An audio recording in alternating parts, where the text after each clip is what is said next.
Hi guys, now is February 21, 2026, Saturday, so happy weekend to everybody.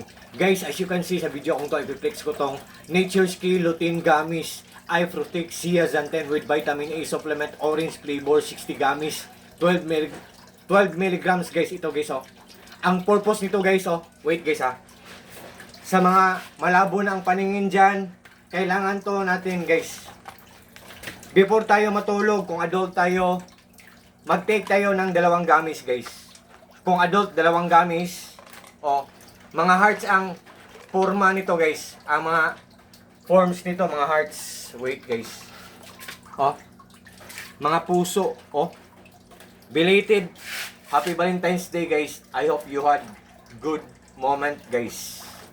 I hope you had happy moment together with your loved ones guys. Charot. Guys, mga puso guys, oh, before tayo matulog, kung malabo na ang paningin natin, kakain tayo ng dalawang gummies. Oh, kakain tayo or mag-take tayo. Nagbibigay ito ng tulong na maging malinaw ang paningin natin. Kung bata, kung kids, kung mga bata, kung kids, isa lang na gummy, nagbibigay din to ng tulong na magiging malinaw ang paningin nila, kung malabo ang paningin nila. At saka, and also guys, nagbibigay din to ng tulong na mahimbing ng pagtulog. Sa mga hindi makatulog ng gabi dyan ng maayos. So, ang mga bata nito guys, Monday to Friday, kailangan talaga nila to.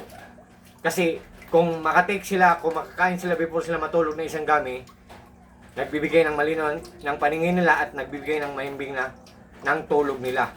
So, kailangan sila makatulog ng gabi ng maayos para Monday, pagkabukas, school na naman, Tuesday, school na naman, pagkabukas, Wednesday, school na naman, Thursday, school na naman, Friday, school na naman. So, Saturday or Sunday, di ba, weekend.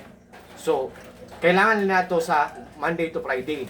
So, yan guys, nagbibigay ng tulong na mahimbing ng pagtulog at nagbibigay ng tulong ng maging malinaw ang paningin natin. At guys, meron akong tip sa inyo guys ha. Wait guys. Kung mag-order man tayo nito, wait guys ha. Kailangan tayong guys. Be aware tayo guys ha. Kailangan tingnan natin ang cup kung meron siyang silyo. Yan. At saka kailangan tingnan natin ang likod kung meron ba siyang black. Itong black, expiration date to. At saka ang silyo. Ito guys oh. Yan. Yan ang nagpapatunay guys. Ang silyo at expiration date. Yan ang nagpapatunay na legit ang product. Genuine, authentic, original. Yan. So, marami kasing piki nito. Ang kulay ng piki, light orange. Ang kulay ng genuine, dark orange, kagaya nito. So, guys, kung interesado kayo, tingnan nyo lang sa link ko. God bless sa ating lahat guys. God bless us all. That's all.